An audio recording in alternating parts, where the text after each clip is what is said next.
प्रश्नावली 1.5 का पहला क्वेश्चन है, बताइए नीचे दी गई संख्याओं में कौन कौन परिमेय है और कौन कौन अप्रमेय है। यहाँ पर देखिए 5 संख्याएं दे रखी है जिन्हें हमें बताना है कि इसमें से कौन कौन सी प्रमेय है और कौन कौन सी अप्रमेय है। पहले क्वेश्चन का पहला पार्ट देखिए, यहाँ पर दे रखा 2 माइनस वर्गमूल 5। ये प्रमेय है या अप्रमेय। यहाँ देखिए 2 तो प्रमेय है लेकिन वर्गमूल 5 अप्रमेय। प्रमेय संख्या और अप्रमेय संख्या का अंतर हमेशा ही क्या होता है, अप्रमेय होता है। तो हम लिखेंगे यह है एक अप्रमेय संख्या है।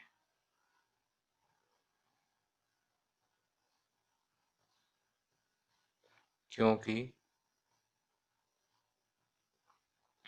प्रमेय और अप्रमेय संख्या का अंतर हमेशा अप्रमेय होता है।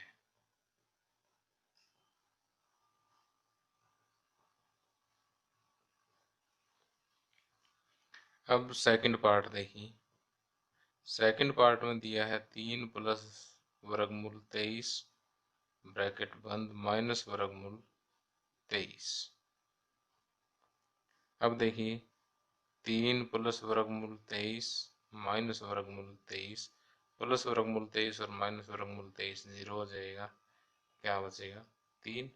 ये क्या है, एक परिमेय संख्या।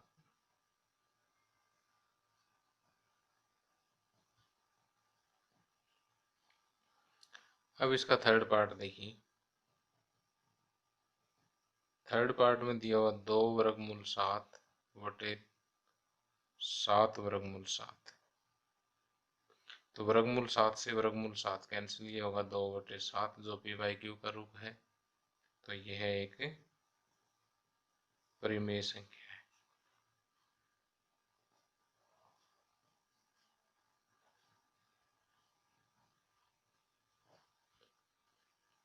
अब आगे फोर्थ पार्ट देखिए। 1/√2। 1/√2 को मैं क्या लिख सकता हूँ, √2 इंटू वर्गमूल 2 से भाग गुणा वर्गमूल 2 से भाग। तो ये ऊपर हो जाएगा वर्गमूल 2/2। अब ऊपर अप्रमेय है और नीचे प्रमेय। किसी भी अप्रमेय संख्या को प्रमेय से भाग देंगे तो वो क्या होगी, अप्रमेय संख्या ही होगी। तो किसी अप्रमेय संख्या को प्रमेय संख्या से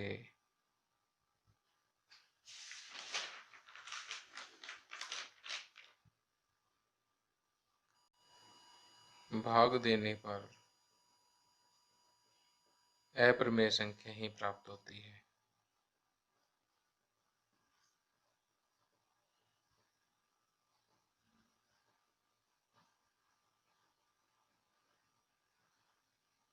अब आगे लास्ट पार्ट है 2 पाई। और क्योंकि पाई एक अप्रमेय संख्या है और किसी अप्रमेय संख्या को किसी प्रमेय संख्या से गुणा करें तो भी हमें क्या प्राप्त होगा, अप्रमेय संख्या प्राप्त होगी। यह एक अप्रमेय संख्या है क्योंकि पाई एक अप्रमेय है। पाई अप्रमेय संख्या है और किसी अप्रमेय संख्या को प्रमेय से गुणा करने पर अप्रमेय संख्या ही प्राप्त होती है।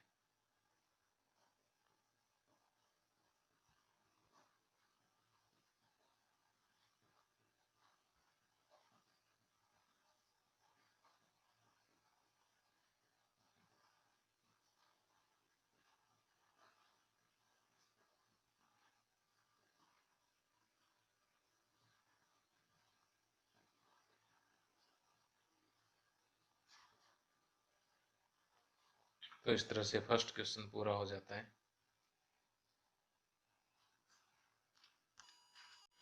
आगे 1.5 प्रश्नावली का दूसरा क्वेश्चन, निम्नलिखित व्यंजकों में से प्रत्येक व्यंजक को सरल कीजिए।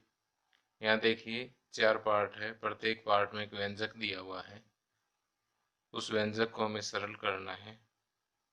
तो देखिए 3 प्लस वर्गमूल 3 और 2 प्लस वर्गमूल 2। बड़ा ही आसान सम है ये। 3 की 2 के साथ गुणा 3 दूनी 6 प्लस 3 की वर्गमूल 2 के साथ गुणा 3 वर्गमूल 2 प्लस वर्गमूल 3 की 2 के साथ 2 वर्गमूल 3 और वर्गमूल 3 और वर्गमूल 2 की गुणा वर्गमूल 3 और वर्गमूल 2 की गुणा 6 प्लस 3 वर्गमूल 2 प्लस 2 वर्गमूल 3 वर्गमूल 3 और वर्गमूल 2 की गुणा वर्गमूल 6 हो जाएगी। तो यही आंसर है इसका।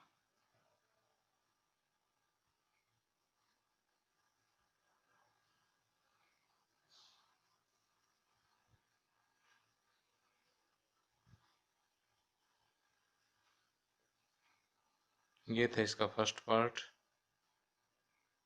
अब सेकंड पार्ट। सेकंड पार्ट में दिया हुआ 3 प्लस वर्गमूल 3 और 3 माइनस वर्गमूल 3। अब देखिए यहाँ पर a plus B into A minus B. सूत्र क्या है हमारे पास? सूत्र है a plus B into A minus B. सूत्र क्या होगा? A square minus B square. तो यहाँ पर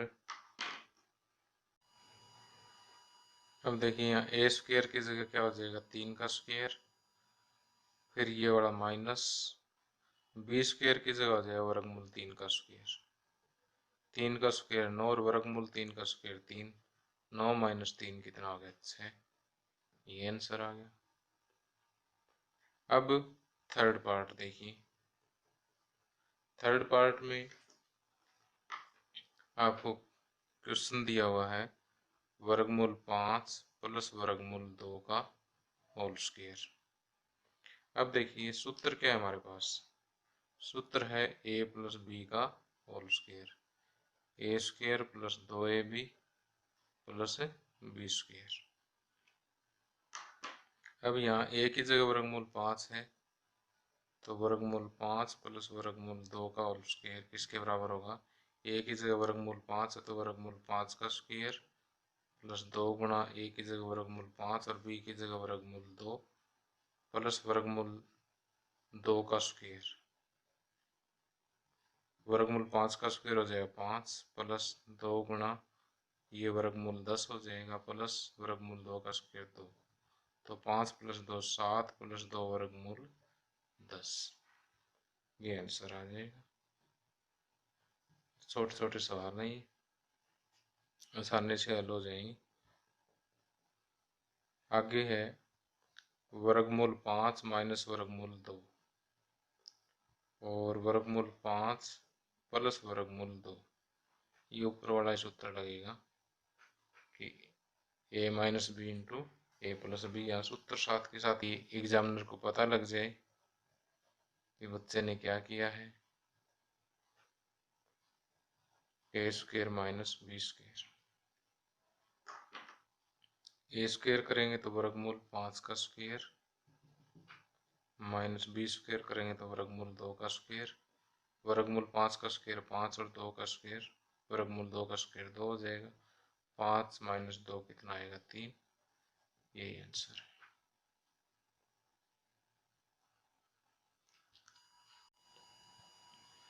आगे प्रश्न नंबर 3। आपको याद होगा कि पाई को एक वृत्त की परिधि मान लीजिए c और उसके व्यास मान लीजिए d के अनुपात से परिभाषित किया जाता है, अर्थात पाई बराबर c बटे d है। यह इस कथन का अंतर्विरोध करता हुआ प्रतीत होता है कि पाई अप्रमेय है। इस अंतर्विरोध का निराकरण आप किस प्रकार करेंगे? अब देखिए यहाँ पर हमें कहा गया कि एक वृत्त की परिधि सी है और उसका व्यास डी है, और पाई को हम कुछ इस तरह से परिभाषित करते हैं कि पाई बराबर सी बाई डी है। अगर राइट हैंड साइड देखकर देखिए पी बाई क्यू का रूप है, और लेफ्ट हैंड साइड में पाई है, पाई को हम अप्रमेय कहते हैं, जबकि राइट हैंड साइड जो यहाँ पर प्रमेय प्रतीत होती है। तो यहाँ से एक अंतर्विरोध की स्थिति पैदा हो जाती है कि अप्रमेय के बराबर प्रमेय कैसे हो सकती है। तो यहाँ इस क्वेश्चन में कहा गया है कि इस अंतर्विरोध का निराकरण कीजिए।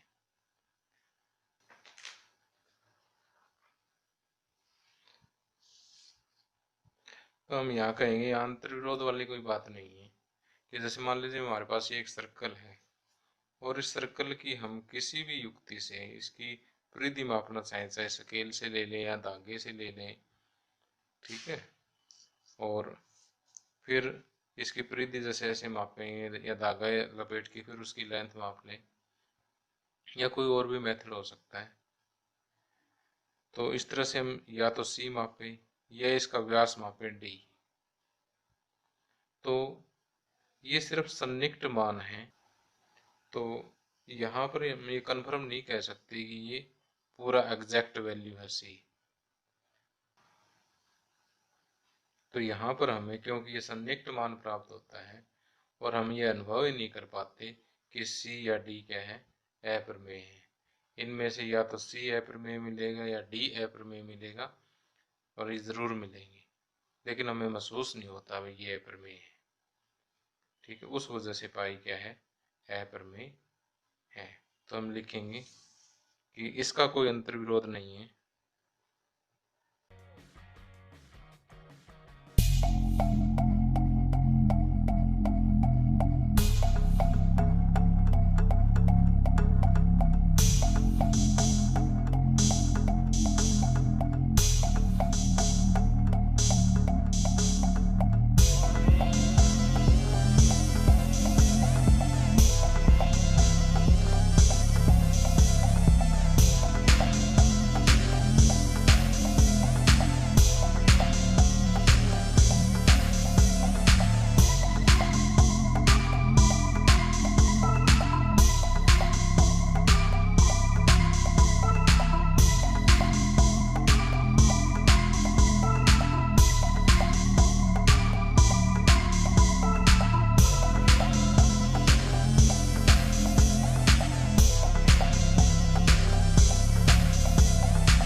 देखिए, हम यहाँ लिखेंगे कि इसमें कोई अंतर्विरोध नहीं है, क्योंकि स्केल या किसी भी युक्ति से अगर हम सी या डी मापते हैं तो हमें सी या डी का सिर्फ सन्निकट प्रमेय मान प्राप्त होता है, एग्जैक्ट प्रमेय मान नहीं प्राप्त होता। इसका मतलब सी या डी क्या होते हैं, अप्रमेय होते हैं, जिसका हमें आभास नहीं होता।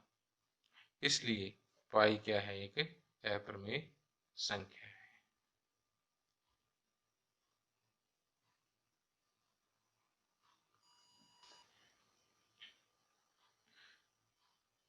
अब फोर्थ क्वेश्चन देखिए, वर्गमूल 9.3 को संख्या रेखा पर निरूपित करना है। तो इसके लिए देखिए हमने एक संख्या रेखा ड्रा कर दी। यहाँ पर हमने इसको 0, 1, 2, 3, 4, 5 आदि निर्धारित कर दिए। इधर -1, -2, -3, -4, -5, -6, -7, -8, -9 ले लिया। अब क्योंकि वर्गमूल 9.3 को निरूपित करना है, तो 0 से लेफ्ट साइड में हम 9.3 ले लेते हैं, और इसको मैंने नाम दे दिया ए, जो 0 वाला बिंदु उसको बी, और जो लास्ट एक इकाई वाला बिंदु उसको मैंने सी का नाम दे दिया। अब ए सी का हाफ करेंगे। हाफ करने के लिए मैं ए सी के से आधे से थोड़ी ज़्यादा प्रकार को लूँगा, और एक चाप ऊपर और एक चाप नीचे लगा दूंगा। वही काम दूसरी तरफ से। अब देखिए दो चाप जो लगी है वहां से हम इन दोनों को आपस में डॉटेड लाइन से मिला देंगे, तो ये हमें एक मिड पॉइंट ओ प्राप्त हो जाएगा। अब हम क्या करेंगे, ओ से लेके ए तक प्रकार खोलेंगे, ओ से ए तक प्रकार खोली और इसको घुमा के सी तक ले आए। ओके, अब बी पर एक आप समकोण बना दीजिए।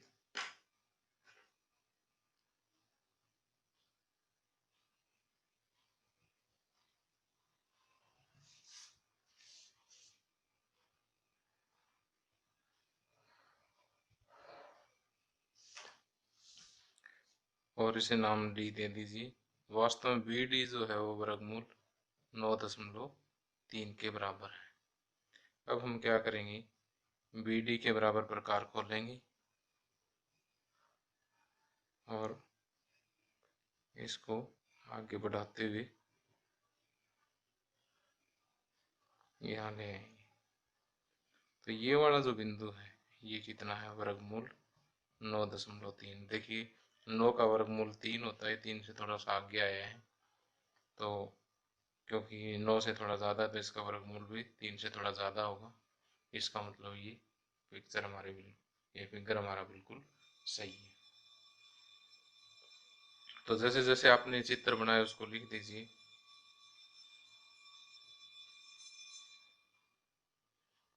तो जैसे जैसे आपने इसको बनाया उस हिसाब से इसके लिख दीजिए कि एक संख्या रेखा ली और ओ ए 9.3 सेंटीमीटर लिया, ओ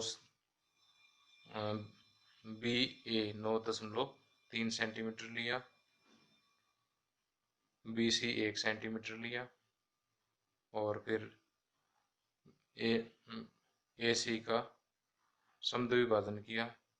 समद्विभाजन करने वाले बिंदु को ओ का नाम दिया। अब ओ को केंद्र मान करके और ओ ए के बराबर त्रिज्या लेकर के हमने एक अर्धवृत्त खींचा और फिर बी से एक समकोण बनाया और बी डी जो है वो वर्गमूल 9.3 के बराबर प्राप्त हुआ। बी डी के बराबर प्रकार खोल के बी डी को त्रिज्या मानकर ओ को केंद्र मानकर हमने